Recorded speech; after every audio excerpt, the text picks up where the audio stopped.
Приветствуем наших подписчиков и гостей канала Код Изобилия. Друзья, мы вас всех приветствуем в изобилии и достатке. Сегодня в этом видео поговорим о том, что категорически нельзя делать перед тем, как вы планируете выйти из дома или квартиры. Определенные важные советы, которые помогут вам в жизни. Друзья, обязательно досмотрите это видео до конца, и вы найдете для себя много полезной, важной и нужной информации. А прямо сейчас подпишитесь на канал Код Изобилия, ставьте лайк этому видео и обязательно поделитесь этим видео с теми, кому действительно это видео и эта информация будет полезна и важна. К сожалению, люди не всегда осознают то, что они на подсознательном уровне верят или не верят в те или иные практики или ритуалы. Многие не хотят возвращаться, например, домой, и многие когда что-то забыли. Для того, чтобы в дороге не произошло ничего плохого, или как вариант есть люди, которые начинают переживать, если, например, перед важным собеседованием или перед важной какой-то встречей, дорогой, например, перебежала кошка дорогу. Но мы вам предлагаем несколько провести практики, вообще использовать эти практики ежедневно, каждый день, которые помогут вам, чтобы ваш день прошел удачно, успешно и благополучно. Итак, первое, что нужно всегда делать, это вставать с кровати именно с правой ноги.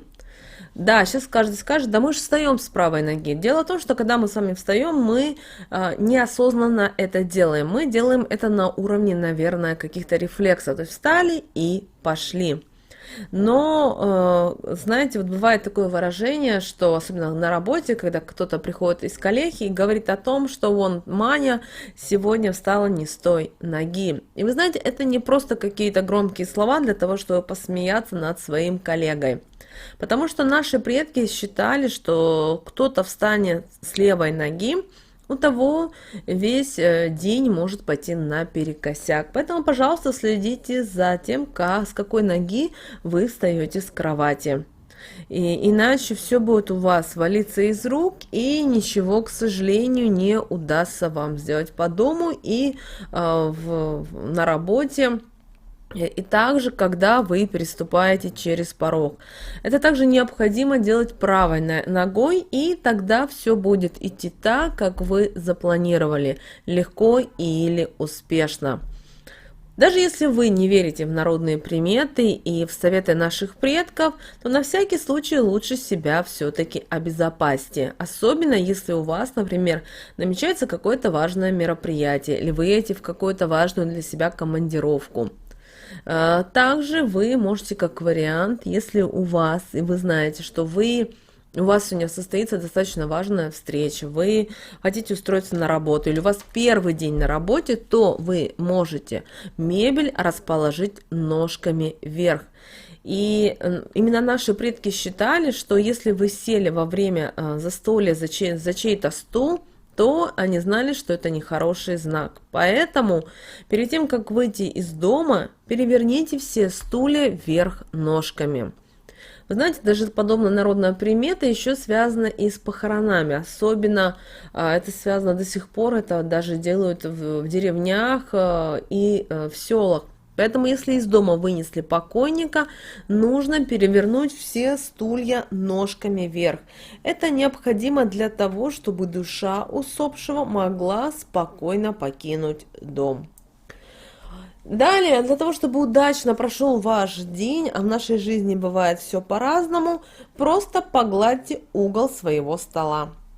И таким образом, но именно погладить нужно угол, друзья, обеденного стола, потому что наши предки считали, что лучше всего отправляться, кстати, в путешествие в четверг или в среду. И во время вашей поездки в голове не должно быть никаких плохих мыслей. Нужно постараться отбросить весь негатив и настроиться на путешествие. Также вы можете постучать по косяку. Когда вы выходите из своего дома, особенно перед дальней дорогой, необходимо постучать по дверному косяку 3 раза. И люди в давние времена считали, что подобным ритуалом человек просит помощи у высших сил.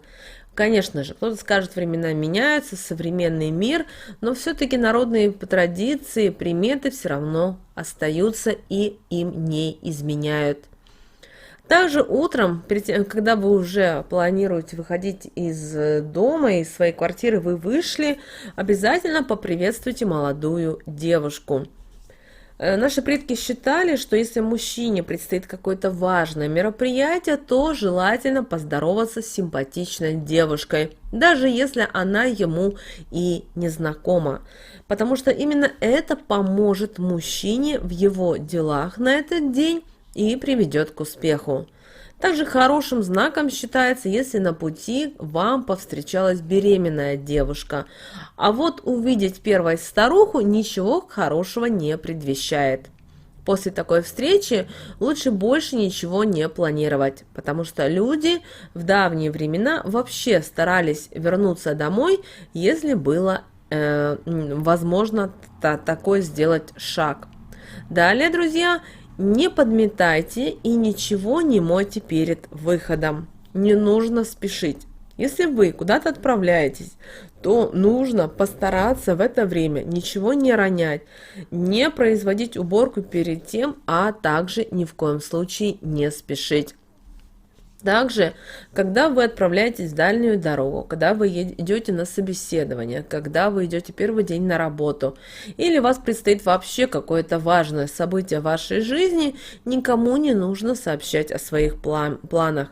Особенно важных, потому что завистливые люди, а также темные силы могут узнать о ваших замыслах, о ваших планах и вмешаться в них.